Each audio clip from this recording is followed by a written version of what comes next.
Welcome students to our IIT JEE NEET program. Today we will discuss about the atomic structure.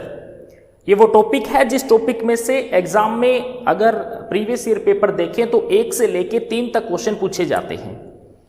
ऐसे काफ़ी important topics जैसे quantum number, orbitals की picture, over distribution curves, ऐसे बहुत सारे question हैं जो फोकस्ड रहते हैं मेजर कंपटीशन एग्जाम के अंदर।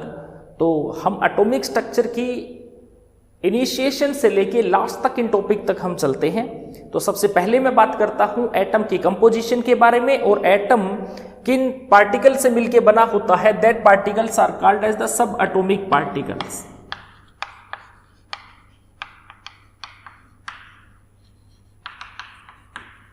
वैसे तो बहुत सारे पार्टिकल होते हैं like electron, proton, neutron, mesons, quarks, ऐसे बहुत सारे सब एटॉमिक पार्टिकल हैं। लेकिन सारे सब atomic particle chemist point of view से इंपॉर्टेंट नहीं होते। हमारे लिए जो काम की चीज है वो है इलेक्ट्रॉन, प्रोटॉन एंड न्यूट्रॉन। इनकी जरूरत हमें पड़ती है न्यूक्लियस की स्टेबिलिटी को एक्सप्लेन करने के लिए। और अब हम बात कर रहे हैं इन सब एटॉमिक पार्टिकल्स की। पहले इलेक्ट्रॉन रिप्रेजेंटेड बाय E,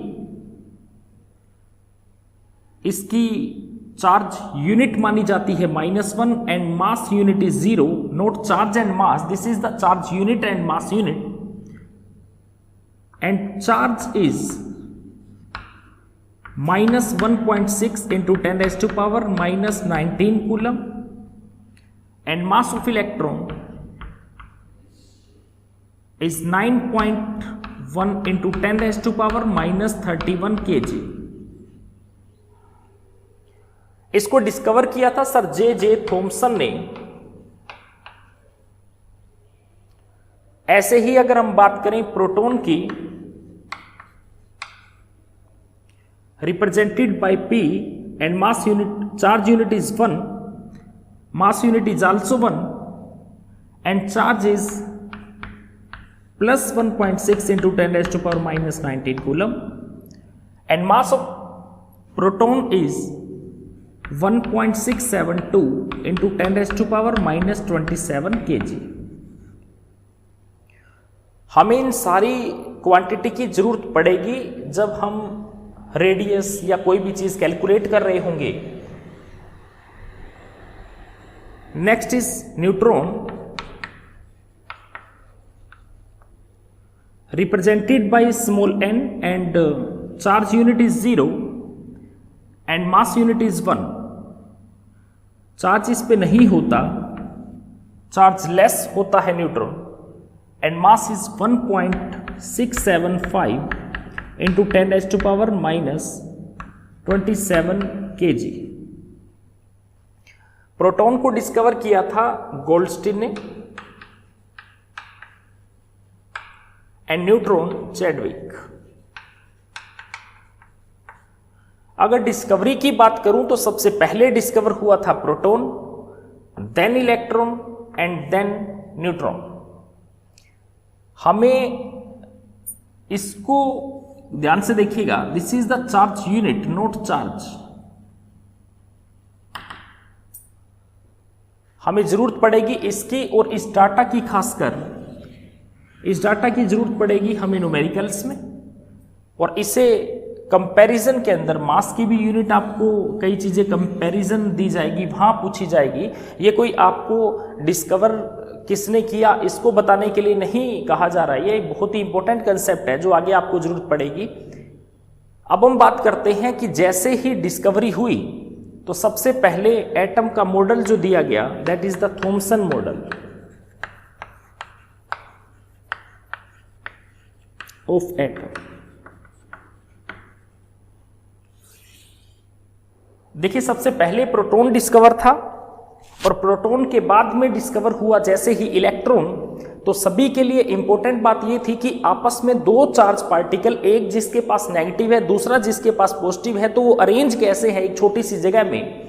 इसका मतलब ओवरऑल एटम की स्ट्रक्चर कैसी है इस बात को समझाना था। तो लास्ट इलेक्ट्रॉन उस टाइम डिस्कवर किया था सर जे थॉमसन ने, तो उन्हीं से ही पूछा गया कि यस कि एटम ओवरऑल है कैसा, क्योंकि प्रोटॉन पहले ही बताया जा चुका था कि प्लस है, लेकिन बात उस टाइम माइनस की थी जब सर जे थॉमसन ने बात बोली कि एटम्स के अंदर नेगेटिवली चार्ज पार्टिकल भी है। तो आप सोच के देखिए, एक ऐसी चीज जिसमें प्लस भी हो और माइनस भी हो, तो दोनों आपस में अरेंज कैसे हैं, क्योंकि प्लस और माइनस तो जैसे ही कंबाइन होंगे वो तो न्यूट्रल हो जाएंगे, चीज एग्जिस्ट कैसे करेगी। तो ये उस टाइम का बहुत इंपॉर्टेंट क्वेश्चन था कि ओवरऑल एटम कैसा है, और एटम की स्ट्रक्चर को समझाने के लिए जो पहला मॉडल दिया गया that is the Thompson model of an atom. Sir J Thomson ने जो बात बोली, उन्होंने साफ कहा कि atom is overall, atom is spherical, कि एटम कैसा है, स्फेरिकल है, एंड ओवरऑल न्यूट्रल। अब ओवरऑल न्यूट्रल इस बात को रिप्रेजेंट करता है कि जितने उसमें नेगेटिवली चार्ज पार्टिकल है उतने ही उसमें पॉजिटिव चार्ज पार्टिकल भी प्रेजेंट है। उनके अकॉर्डिंग अगर बात करें तो एटम अगर स्फेरिकल है, उन्होंने कहा atom is formed by uniformly distribution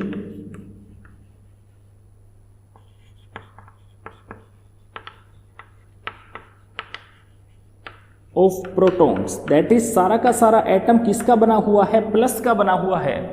उनके अकॉर्डिंग जो ये एटम है ये सारा किसका बना हुआ है,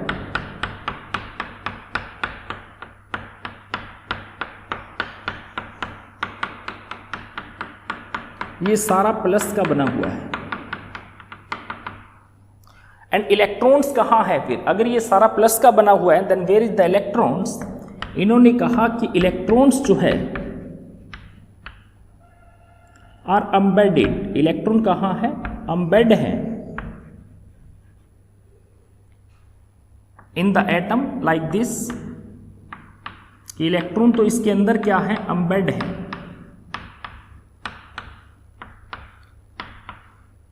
इस मॉडल को कंपेयर किया गया वाटरमेलन से, so also called as watermelon model.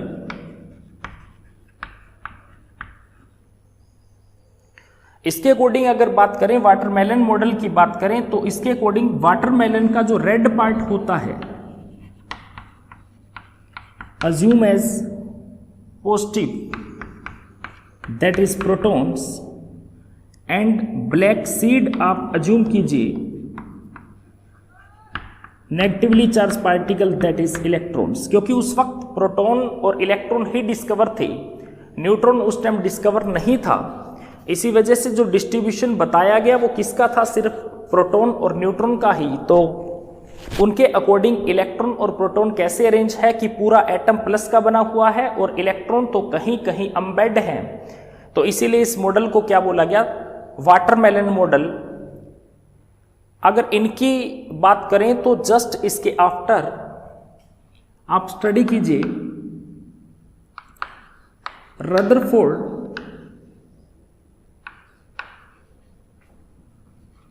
Alpha particle scattering experiment. तो रदरफोर्ड का अल्फा पार्टिकल स्कैटरिंग एक्सपेरिमेंट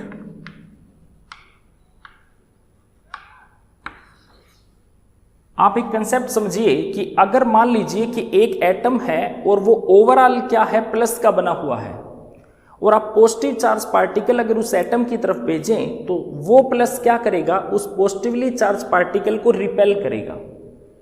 इसी थिंकिंग से ही क्या किया गया, रदरफोर्ड ने एक एक्सपेरिमेंट किया। दैट एक्सपेरिमेंट जो क्या कर देगा, जो एविडेंस प्रोवाइड करेगा किसके अगेंस्ट में, थॉमसन के, कि क्या उनका मॉडल जो है वो वेरीफाई हो सकता है इस एक्सपेरिमेंट के थ्रू। तो उन्होंने क्या किया, एटम को अगर प्रेजेंस एटम की कहें तो एटम बहुत ही छोटा होता है, ऑलमोस्ट एटम का साइज जो होता है वो 10⁻⁻10 मीटर का होता है, दैट इज एंगस्ट्रॉन में। इतने छोटे साइज की कोई चीज बनाना बहुत ही मुश्किल था, तो उन्होंने क्या किया, गोल्ड को सिलेक्ट किया अपने एक्सपेरिमेंट के लिए, क्योंकि गोल्ड हाईली मेलाएबल है,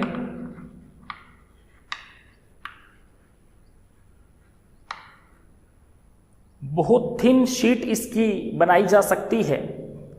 तो इन्होंने क्या किया, गोल्ड की थिन शीट बना के, कि देखिए जो थिकनेस है उस साइड से अगर देखा जाए तो वो एटम्स की ही अरेंजमेंट हो जाएगी। तो उन्होंने क्या किया, उस के ऊपर क्या अल्फा पार्टिकल्स की बम्बार्डमेंट करवाई। आप इस सारे को यूं समझिएगा कि सपोज करिए कि थॉमसन का मॉडल अगर सही है तो ये एटम है, और ये एटम पूरा किसका बना हुआ है, पूरा प्लस का बना हुआ है, और अगर प्लस पार्टिकल ही यहां से भेजे जाएं तो उन्होंने किसको सिलेक्ट किया, अल्फा पार्टिकल्स को। तो ये भी क्वेश्चन पूछ लिया जाता है कि रदरफोर्ड ने अपने एक्सपेरिमेंट के लिए अल्फा पार्टिकल ही क्यों सिलेक्ट किया। इसका रीजन था क्योंकि अल्फा पार्टिकल की पेनिट्रेशन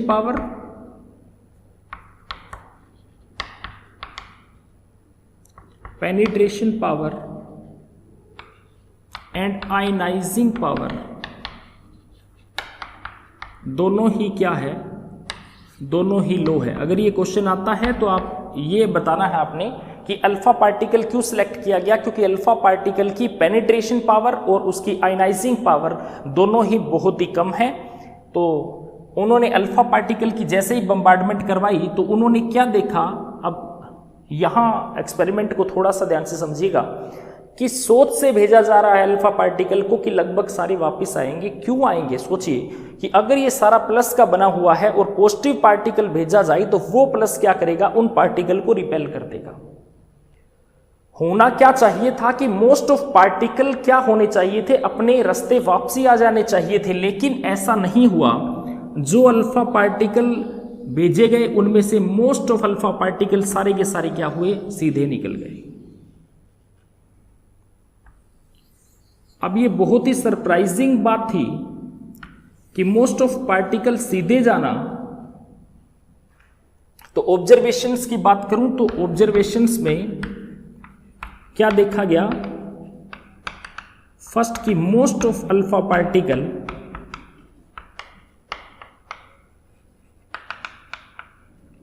जो होते हैं, अगर एक्सपेरिमेंट किया जाए तो most of alpha particles go undeflectedly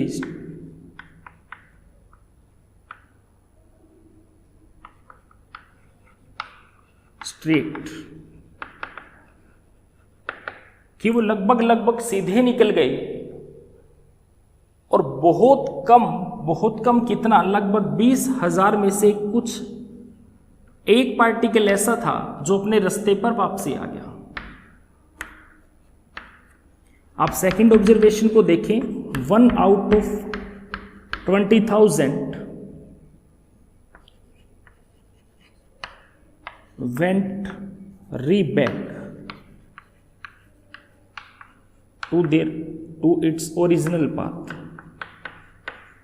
कि वो क्या हुआ, अपने ओरिजिनल पाथ पे रीबैक हो गया। और एक चीज और ऑब्जर्व की गई कि बहुत ऐसे भी पार्टिकल थे जो अपने पाथ से क्या हुए, डेविएट हो गए।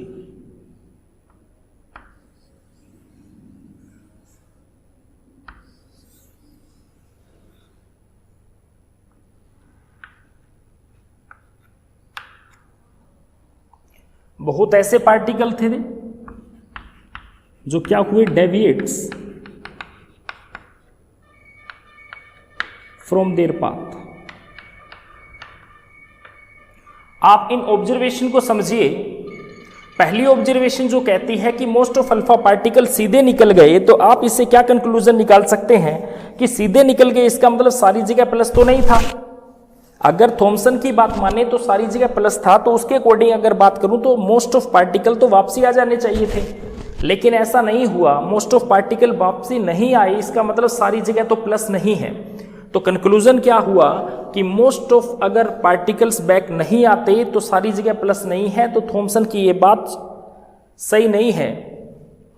इसका मतलब अगर आप कंक्लूजन की बात करें, कंक्लूजन साफ है कि उन्होंने कहा सारा प्लस का बना हुआ है।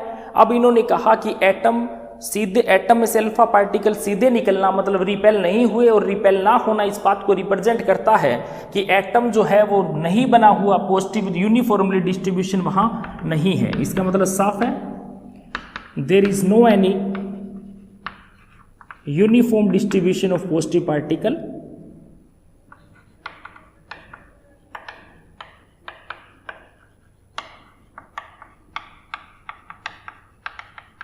इन एटम्स,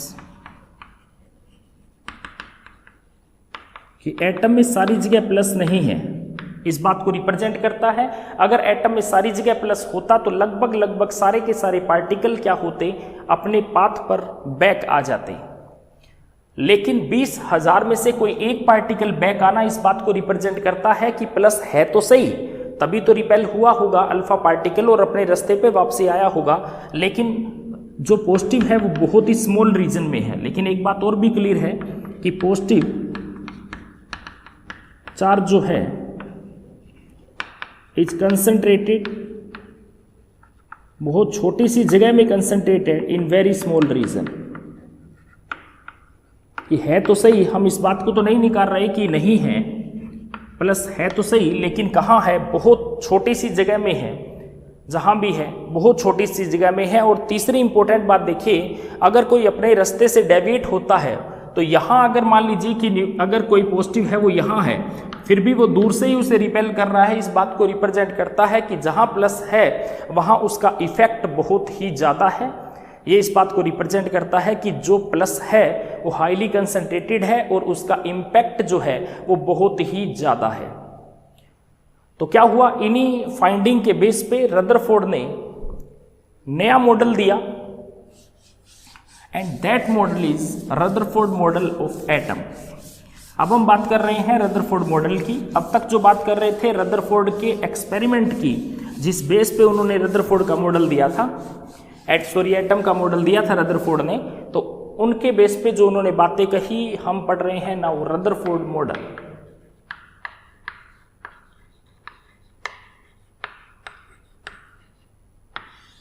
देखिए,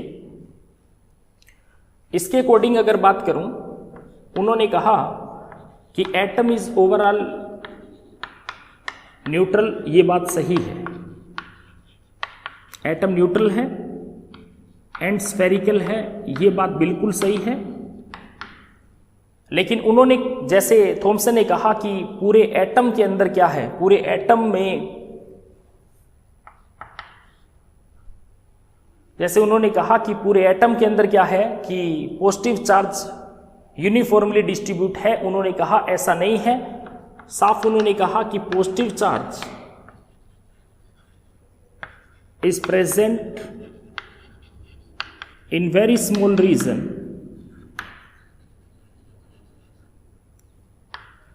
पॉजिटिव चार्ज बहुत ही छोटी सी जगह में है, वो भी कहां पर, ऑलमोस्ट इन सेंटर,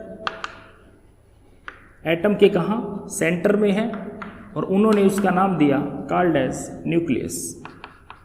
तो आज जो हम कहते हैं कि एटम के अंदर न्यूक्लियस होता है, ये सबसे पहले किसने बताया, ये रदरफोर्ड ने बताया था। तो अगर आपसे यूं क्वेश्चन पूछे कि एटम का मॉडल सबसे पहले किसने दिया, तो थॉमसन ने दिया था। लेकिन आपसे पूछे कि न्यूक्लियर मॉडल सबसे पहले किसने दिया, देन रदरफोर्ड ने न्यूक्लियर मॉडल सबसे पहले दिया था। न्यूक्लियस के बारे में बताने वाले सबसे पहले कौन थे, रदरफोर्ड ही थे। फिर उन्होंने कहा कि जो इलेक्ट्रॉन्स हैं, electrons are revolving around the nucleus, और इलेक्ट्रॉन कहाँ है, न्यूक्लियस के चारों ओर रिवॉल्व कर रहे हैं, चक्कर काट रहे हैं। अब आप इस बात को सोच के देखिए कि उन्होंने ऐसा क्यों कहा कि इलेक्ट्रॉन न्यूक्लियस के चारों ओर रिवॉल्व कर रहे हैं। एक बार सपोज कर लीजिए, यूं कह देते कि इलेक्ट्रॉन स्टेशनरी है, जैसे उन्होंने बोल रखा था अपने मॉडल के अंदर। ये बात उनको क्यों कहनी पड़ी कि इलेक्ट्रॉन रिवॉल्व कर रहे हैं, इस बात को समझिए कि मान लीजिए कि ये न्यूक्लियस है और इसके चारों तरफ मान लीजिए इलेक्ट्रॉन जो रिवॉल्व कर रहा है वो ये है, दैट इज द इलेक्ट्रॉन जो रिवॉल्व करना चाहता है। एक रूल है जिसको बोला जाता है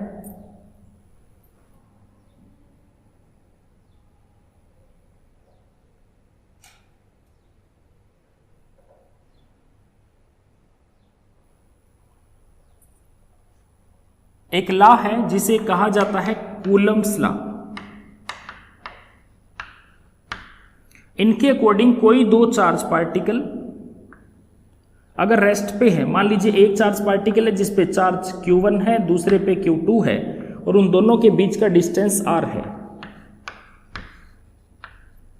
इस लॉ के अकॉर्डिंग कोई दो चार्ज पार्टिकल अगर रेस्ट पे है, इंपॉर्टेंट बात देखिए, कूलम्स लॉ ऑफ इलेक्ट्रोस्टैटिक, ये लॉ तब लगता है जब कोई चार्ज पार्टिकल रेस्ट पे होता है।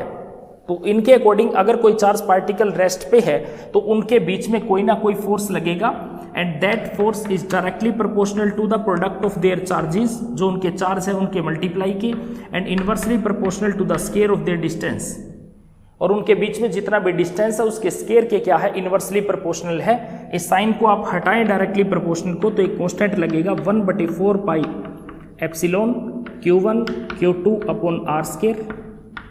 हम यहाँ इस सारे कांस्टेंट को K से रिप्रेजेंट करेंगे, that is K Q1 Q2 upon R square. यहाँ इस K की वैल्यू जो है वो रहेगी 9 × 10⁻⁹ न्यूटन मीटर स्क्वायर पर कूलम स्क्वायर। ये कांस्टेंट है, इसकी आपको जरूरत पड़ेगी। तो अगर मैं बात करूं रदरफोर्ड की तो आप ध्यान से देखिए कि उन्होंने ये कहा कि इलेक्ट्रॉन न्यूक्लियस के चारों ओर चक्कर काट रहे हैं। ये ऐसा क्योंकि अगर मान लीजिए कि ये न्यूक्लियस है जिसमें क्या भरा हुआ है, प्लस। हम जानते हैं कि एक एटम को रिप्रेजेंट करते हैं X से, Z एंड A। तो Z क्या होता है, Z is the atomic number, एक एटम का एटॉमिक नंबर Z से रिप्रेजेंट किया जाता है। और यहां A क्या चीज है, A is the atomic mass number, atomic mass number, note atomic mass, ध्यान से सुनिएगा, एटॉमिक मास नंबर बोला है मैंने। आप इसको एग्जांपल से रिलेट कीजिए। सपोज सोडियम 1123, तो यहां 11 क्या है, एटॉमिक नंबर है, और 23 क्या है, 23 यहां उसका मास नंबर है। तो एक बात और याद रखिएगा कि प्रोटॉन कितने होते हैं, जितने एटम हैं, इलेक्ट्रॉन कितने होते हैं, जितने एटॉमिक नंबर है, और इलेक्ट्रॉन भी जितने एटॉमिक नंबर है, और न्यूट्रॉन कितने होते हैं, मास नंबर में से आप एटॉमिक नंबर सब्सट्रैक्ट कर दीजिए तो क्या होगा, आपके पास न्यूट्रॉन की वैल्यू आ जाएगी। आप सोडियम की केस में देखिए, प्रोटॉन कितने हैं न्यूक्लियस में, 11, इलेक्ट्रॉन चारों ओर चक्कर काट रहे हैं वो है 11, और न्यूट्रॉन न्यूक्लियस में कितने हैं, 12। तो इनके अकॉर्डिंग अगर कोई भी एटम है उसका प्लस, तो प्लस किसकी वजह से होता है, प्रोटॉन की वजह से, और प्रोटॉन कितने होते हैं, जितना एटॉमिक नंबर होता है। देखिए, तो इसका मतलब इस न्यूक्लियस में Z तो क्या है, प्रोटॉन है, और एक प्रोटॉन का चार्ज आपको टेबल में बताया था वो कितना होता है, प्लस का E। Z यहाँ पे क्या है, Z तो टोटल प्रोटॉन है, और एक प्रोटॉन का चार्ज क्या है, E है।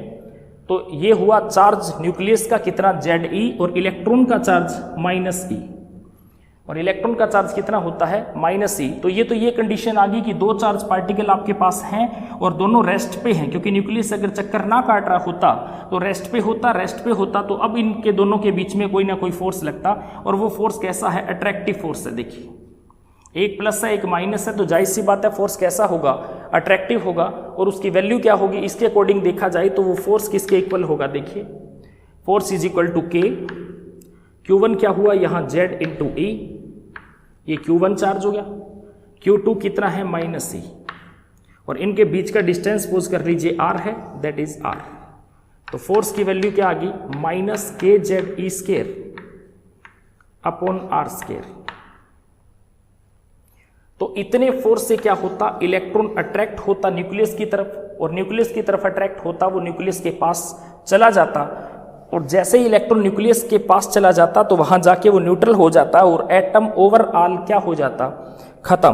क्यों, क्योंकि चीज एग्जिस्ट ही ना करती तो ना इलेक्ट्रॉन होता फिर, और ना न्यूक्लियस होता। उन्होंने ये जैसे बात बोली कि इलेक्ट्रॉन न्यूक्लियस के चारों ओर चक्कर लगाते हैं, वो इसलिए बोला क्योंकि अगर अंदर की तरफ फोर्स लग रहा होगा तो उसी वक्त कोई ना कोई फोर्स तो ऐसा भी है जो बाहर लग रहा होगा। तभी तो इलेक्ट्रॉन एक ही जगह पे क्या कर सकता है, घूम सकता है। तो बाहर की साइड जो फोर्स लगता है that force is called as centrifugal force. वो फोर्स क्या होता है, सेंट्रीफ्यूगल फोर्स। और इसकी वैल्यू ये ऑलवेज किसकी वजह से होता है, अगर कोई चीज सर्कुलर मोशन के अंदर मूव कर रही है तो उसकी लीनियर वेलोसिटी सपोज कर लीजिए v है और इलेक्ट्रॉन है उसका मास सपोज कर लीजिए m है, तो इसका मतलब ये जो बाहर की तरफ सेंट्रीफ्यूगल फोर्स लगेगा इसकी वैल्यू होती है mv²/r। तो यहाँ वो ये कहना चाहते हैं एक फोर्स अंदर है और एक फोर्स बाहर है और दोनों एक दूसरे को क्या कर रहे हैं, बैलेंस कर रहे हैं। तो इनवर्ड फोर्स कौन सा हुआ, तो इनवर्ड फोर्स तो यहां पर है कूलम्बिक अट्रैक्शन, जो कूलम्ब्स की वजह से, कूलम्ब्स के लॉ की वजह से है कूलम्बिक अट्रैक्शन। और बाहर जो फोर्स लग रहा है दैट इज आउटवर्ड फोर्स, वो किसकी वजह से है, outward force is due to centrifugal force, centrifugal force. ये देखिए, तो बाहर जो फोर्स है वो किसकी वजह से है, वो सेंट्रीफ्यूगल फोर्स है। तो यहां से देखिए ये दोनों फोर्स आपस में एक दूसरे को बैलेंस कर रहे हैं, तो ही इलेक्ट्रॉन वहां चक्कर काट रहा है। अगर इलेक्ट्रॉन स्टेशनरी होता, रुक जाता, तो इलेक्ट्रॉन न्यूक्लियस के अंदर चला जाता उसके अट्रैक्शन की वजह से और एटम एग्जिस्ट ही ना करता, सब चीजें खत्म हो जाती। तो यहां से उन्होंने जो मॉडल दिया यहां से साफ क्लियर है कि इलेक्ट्रॉन न्यूक्लियस के चारों ओर चक्कर काट रहे हैं और न्यूक्लियस क्या चीज है, वो स्पेस है पूरे एटम के अंदर जहां सारा का सारा पॉजिटिव पार्ट जो है वो प्रेजेंट है।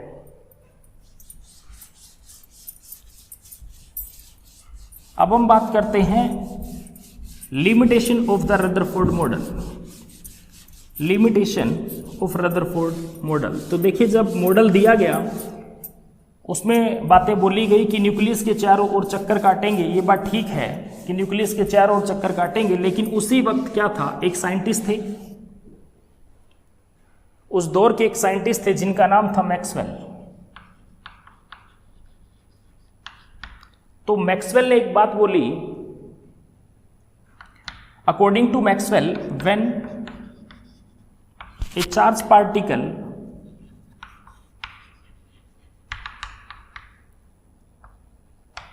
moves in the field of other charged particle,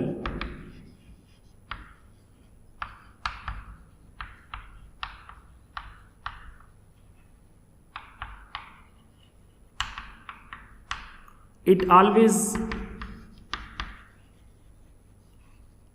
emits energy।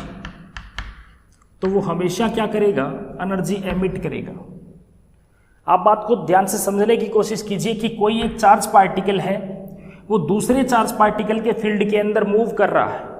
तो अगर कोई एक चार्ज पार्टिकल किसी दूसरे चार्ज पार्टिकल के फील्ड में मूव करेगा तो वो हमेशा एनर्जी एमिट करेगा। अगर इस बात को रदरफोर्ड के मॉडल पे अप्लाई करें तो ये न्यूक्लियस है, तो न्यूक्लियस किसी पॉजिटिव चार्ज की वजह से है, वो है प्रोटॉन, और ये एटम है पूरा जिसके इस शेल, जिसके इस हिस्से में इलेक्ट्रॉन रिवॉल्व कर रहा है सपोज। तो अगर इलेक्ट्रॉन घूम रहा है तो वो कहां घूम रहा है, वो इस इलेक्ट्रॉन इस चार्ज पार्टिकल के फील्ड के अंदर घूम रहा है। देखिए, तो अगर वो चार्ज पार्टिकल के फील्ड में घूम रहा है तो जैसे ही वो मूव करेगा तो वो कुछ एनर्जी एमिट कर देगा। देखिए, जैसे ही इलेक्ट्रॉन चक्कर लगाएगा वैसे ही क्या होगा, उसकी एनर्जी कुछ कम हो जाएगी। तो जैसे उसकी एनर्जी कम होगी न्यूक्लियस उसको अपनी तरफ अट्रैक्ट कर लेगा। फिर जैसे ही सेकेंड रिवोल्यूशन के अंदर वो फिर घूमेगा तो कुछ एनर्जी और कम हो जाएगी। अगर ऐसे ही चलता रहा, एक टाइम ऐसा आएगा जब स्पाइरल पाथ से होता हुआ इलेक्ट्रॉन न्यूक्लियस के अंदर चला जाएगा। लेकिन ऐसा कभी भी नहीं होता कि electron would not fall in the nucleus, क्योंकि अगर ऐसा होता तो एटम एग्जिस्ट ही ना करता। तो मैक्सवेल की अगर बात करें तो मैक्सवेल की बात अगर सही है तो रदरफोर्ड के मॉडल से ये एक्सप्लेन नहीं हुआ कि क्यों इलेक्ट्रॉन घूमते वक्त एनर्जी एमिट करता है तो न्यूक्लियस में क्यों नहीं जाता, या फिर वो एनर्जी एमिट ही नहीं करता। इंपॉर्टेंट बात ये थी। तो इसी वजह से इसकी एक्सप्लेनेशन रदरफोर्ड के पास नहीं थी और रदरफोर्ड का मॉडल डिस्कार्ड हुआ। लेकिन जैसे मैं आपको एक बात बोलूं तो यहाँ ये भी कहा जा सकता था कि नहीं, इलेक्ट्रॉन एनर्जी एमिट नहीं करता, मैक्सवेल की बात सही नहीं है, लेकिन ऐसा भी नहीं हुआ क्योंकि एक और लिमिटेशन थी जिस लिमिटेशन का जवाब भी रदरफोर्ड के पास नहीं था। वो ध्यान से सुनिए, वो है स्पेक्ट्रम ऑफ। तो ये तो पहली लिमिटेशन क्या थी?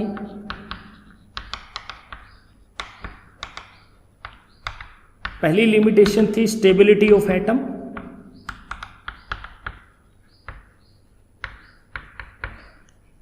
Rutherford model can not explain the stability of atom. And second limitation की बात करूं then is the spectrum of hydrogen atom. Spectrum of hydrogen atom बहुत ही इंपॉर्टेंट कंसेप्ट है, स्पेक्ट्रम का क्वेश्चन जनरली पूछा जाता है। Then spectrum of hydrogen atom, ध्यान से सुनिए, स्पेक्ट्रम चीज क्या होती है? अगर मान लीजिए कि कोई भी सोर्स है और रेडिएशन एमिट कर रहा है, सपोज करिए सनलाइट है, आपको पता है कि प्रिज्म में से अगर सनलाइट पास करवा दें तो वो डिस्पर्स होके 7 कलर में डिवाइड हो जाती है। तो इसका मतलब जो अलग अलग कलर है वो अपनी वेवलेंथ के अकॉर्डिंग अपने आप को अरेंज कर लेते हैं। That arrangement is called as the spectrum. तो ऐसे ही अगर मैं बात करूं तो क्या हुआ, अगर हाइड्रोजन लैंप ले लिया जाए, सपोज करिए ये एक लैंप है जिसमें हाइड्रोजन गैस भरी हुई है और ये लाइट को एमिट कर रहा है। हमने स्लिट लगा दी और बीम ऑफ लाइट को आगे पास किया। आगे प्रिज्म है, तो प्रिज्म लाइट को क्या कर देगा, डिस्पर्स करके स्क्रीन के ऊपर जितनी भी तरह की लाइट इसमें आएगी उन सारों को डिस्पर्स करके अरेंज कर देगा। And that arrangement is called a spectrum. तो क्या हुआ, हाइड्रोजन का स्पेक्ट्रम जब देखा गया उसमें डिफरेंट लाइन्स थी। अब क्वेश्चन ये उठता है कि अगर मान लीजिए कि इलेक्ट्रॉन एनर्जी एमिट नहीं करता तो ये लाइंस कहां से आई? क्यों? देखिए इतना बड़ा क्वेश्चन क्यों उठा। अब हाइड्रोजन का केस लीजिए, हाइड्रोजन के पास एक ही इलेक्ट्रॉन है। मान लेते हैं कि एक इलेक्ट्रॉन है तो उसकी एनर्जी भी क्या होनी चाहिए, सेम हो, एक कांस्टेंट होनी चाहिए। देखिए इलेक्ट्रॉन ही जब एक है तो उसकी एनर्जी तो फिक्स होगी, और फिक्स एनर्जी होगी तो एनर्जी हमेशा क्या होती है, energy is equal to hc by lambda, मतलब एक पर्टिकुलर वेवलेंथ की होगी। और कलर किसका होता है, वेवलेंथ का। अगर इलेक्ट्रॉन ही एक है तो एनर्जी भी एक ही हुई, एक एनर्जी हुई तो एक ही वेवलेंथ हुई, और एक वेवलेंथ हुई तो एक ही कलर होना चाहिए, तो एक ही कलर से एक ही लाइन आनी चाहिए। तो ऐसा क्यों है कि हाइड्रोजन के पास जब एक ही इलेक्ट्रॉन है तो डिफरेंट लाइंस क्यों आ रही है? इसका जवाब अगर सोचें तो मैक्सवेल की बात अगर सही है तो शायद इससे मिल सकता था। देखिए कैसे, कि अगर मान लीजिए इलेक्ट्रॉन न्यूक्लियस के चारों तरफ चक्कर काटते वक्त एक चक्कर पूरा करता और वो कोई एनर्जी एमिट कर देता, suppose that energy is E1, और दूसरा चक्कर पूरा करता फिर कोई एनर्जी एमिट होती, दैट इज E2। अगर ऐसे होता रहता तो क्या होता, वो कई बार चक्कर काटते काटते न्यूक्लियस में जाने से पहले कई तरह की एनर्जी एमिट करता, और कई तरह की अगर एनर्जी एमिट करता तो कई तरह की वेवलेंथ आती, कई तरह की लाइट आती और कई तरह की लाइंस आती। तो इससे यूं लग रहा था कि मैक्सवेल की बात सही है, लेकिन एक्चुअल में सही नहीं थी। वो बात नहीं है, बात तो उस दौर की चल रही है कि उस वक्त क्या था, उस वक्त क्या चीजें चल रही थी। जैसे मान लीजिए कि रदरफोर्ड से पूछा गया कि आपका एटम के बेस पे आप ये बताइए, आपके मॉडल के बेस पे बताइए कि एटम स्टेबल क्यों है, क्योंकि मैक्सवेल ये बात बोल रहे हैं कि कोई भी एक चार्ज पार्टिकल किसी दूसरे चार्ज पार्टिकल के फील्ड में घूमेगा तो वो एनर्जी एमिट करेगा। तो ऐसे आपके हिसाब से देखा जाए तो आपने भी यही बात बोली है कि न्यूक्लियस जो है वो चार्ज पार्टिकल है और चारों तरफ घूम रहा है वो है इलेक्ट्रॉन है, दोनों ही चार्ज पार्टिकल है। तो इलेक्ट्रॉन घूमते वक्त, न्यूक्लियस के चारों तरफ घूमते वक्त एनर्जी अगर एमिट करता है तो एमिट करते करते करते करते तो एक टाइम ऐसा आ जाना चाहिए था जब इलेक्ट्रॉन न्यूक्लियस के अंदर चला जाता। सपोज कर लीजिए कि ऐसे टाइम में रदरफोर्ड ये बात बोलते कि नहीं ऐसा नहीं होता, वो एनर्जी एमिट नहीं करता। तो फिर रदरफोर्ड के सामने सेकंड क्वेश्चन ये उठता है कि हाइड्रोजन जो है उसके स्पेक्ट्रम के अंदर इतनी सारी लाइन क्यों आ रही है, जबकि हाइड्रोजन के पास तो इलेक्ट्रॉन ही एक है। जब एक इलेक्ट्रॉन है तो उसकी एक फिक्स एनर्जी होनी चाहिए और फिक्स एनर्जी के अकॉर्डिंग उसकी एक ही वेवलेंथ होनी चाहिए, और एक वेवलेंथ अगर है तो उसके पास एक ही लाइन्स आनी चाहिए। तो इतना क्यों हो रहा है कि इतनी सारी लाइन्स आ रही है? ये तो शायद अगर मैक्सवेल जो बात कह रहे हैं उसके अकॉर्डिंग ठीक लग रहा है, लेकिन वो बात अलग है कि ये दोनों ही बातें सही नहीं थी। मैक्सवेल ने जो बात कही वो भी सही नहीं थी, ये बात अलग है। लेकिन इसके बेस पे देखा जाए तो रदरफोर्ड का जो मॉडल था ना ही तो हाइड्रोजन के स्पेक्ट्रम को एक्सप्लेन कर पाया और ना ही एटम की स्टेबिलिटी को एक्सप्लेन कर पाया। इसी वजह से क्या हुआ, हाइड्रोजन का जो मॉडल था, जो रदरफोर्ड का जो मॉडल था वो क्या हुआ, डिस्कार्ड हुआ, उसकी इसी लिमिटेशन की वजह से रदरफोर्ड का मॉडल क्या हुआ, फेल हो गया। जब रदरफोर्ड का मॉडल फेल हुआ, अब क्वेश्चन ये उठता था, उसी दौर में क्या हुआ, एक साइंटिस्ट थे जिनका नाम था Max Planck, sir Max Planck. उन्होंने एक थ्योरी दी, that theory is called as Planck quantum theory. सन 1900 की बात है। उस वक्त क्या हुआ, प्लैंक क्वांटम थ्योरी दी गई by the sir Max Planck.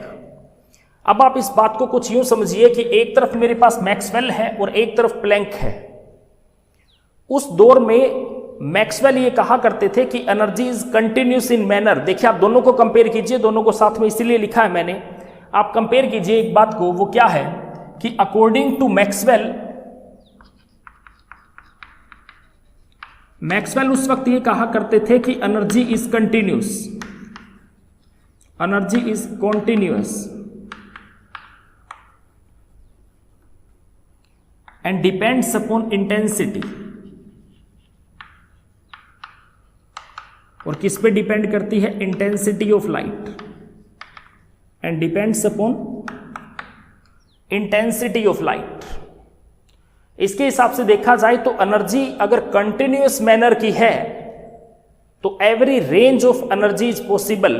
आप इसको यूं समझिए कि आपके पास करेंसी है, करेंसी, सपोज करिए कि आपके पास करेंसी होती, इंडिया में करेंसी होती, सिर्फ क्या होता, 100 रुपीज का जो एक नोट है, वही अगर हमारी करेंसी होती तो किसी इंसान के पास कितने पैसे होते, 100 के मल्टीपल ही होते, 100 होते, 200 होते, 300 होते, 400 होते।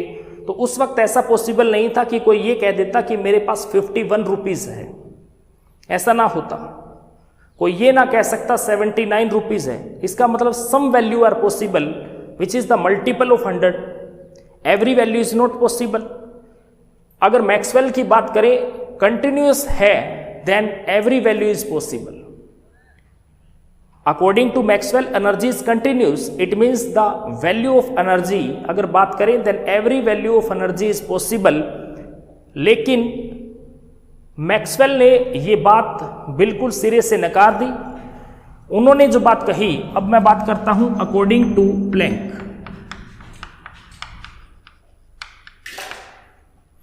प्लैंक ने ये बात बोली कि एनर्जी इज नॉट कॉन्टिन्यूअस। उनके according energy is always discontinuous in manner. Energy is always discontinuous in manner. Energy is always present in the form of and present in the form of packets,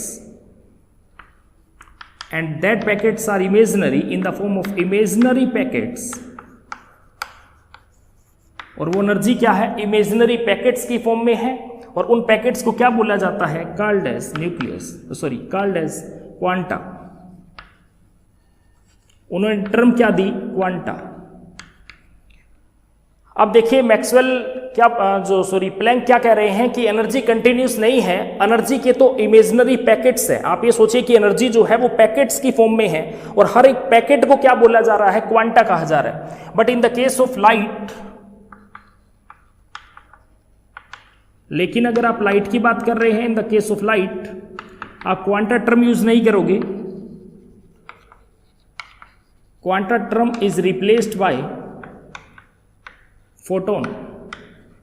तो आज हम क्या कहते हैं कि जो light बनी है किसकी बनी हुई है, फोटोन की बनी हुई है। तो ये पहले किसने बताया, ये मैक्स प्लैंक ने बात कही थी कि एनर्जी कंटिन्यूस नहीं होती, एनर्जी डिसकंटिन्यूस मैनर की होती है, वो ऑलवेज पैकेट्स की फॉर्म में है। वो पैकेट्स इमेजिनरी है, उन्हें क्वांटा कहा जाता है। लेकिन अगर आप लाइट की बात कर रहे हैं तो आप क्वांटा टर्म यूज मत कीजिए, आप कीजिए फोटोन। तो देखिए कि जो लाइट आ रही है, सपोज करिए जो लाइट आ रही है तो वो वेव की फॉर्म में आ रही है, लाइक दिस। और वेव, अगर वो वेव है तो वेव की ऑलवेज क्या होती है, वेव की फ्रीक्वेंसी होती है। इसको मैं बाद में डिस्कस करूंगा कि फ्रीक्वेंसी, वेवलेंथ और ये सारी चीजें क्या है। एक बार आप सोचिए कि अगर वेव है तो वेव की क्या होती है, फ्रीक्वेंसी होती है। तो अगर वेव की फ्रीक्वेंसी है तो एक जो आपने पैकेट्स का जिक्र किया कि हर एक पैकेट जो है उसके पास एनर्जी है, तो एक पैकेट के पास कितनी एनर्जी होती है, उन्होंने क्या कहा, energy of packet that is energy of each photon is directly proportional. उन्होंने ये बात बोली कि एनर्जी क्या है, एनर्जी इज डायरेक्टली प्रोपोर्शनल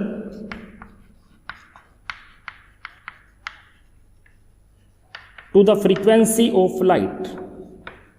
और वो किस पे डिपेंड करेगी, फ्रीक्वेंसी पे, फ्रीक्वेंसी ऑफ लाइट। ये बात भी आप देख सकते हैं बिल्कुल मैक्सवेल के अपोजिट है। मैक्सवेल ने कही थी एनर्जी किस पे डिपेंड करती है, उन्होंने कहा था मैक्सवेल ने कि एनर्जी किस पे डिपेंड करती है, energy depend upon the intensity of light. लेकिन इन्होंने साफ नकारा कि नहीं, एनर्जी इंटेंसिटी पे डिपेंड नहीं कर दी, एनर्जी किस पे डिपेंड करती है, energy depends upon the frequency of the light. तो इनके according energy of each photon is directly proportional to frequency. जैसे इस साइन को हटाया देन एक कांस्टेंट वैल्यू लगाई जाती है that is h, and h here is Planck constant. h को क्या बोला जाता है,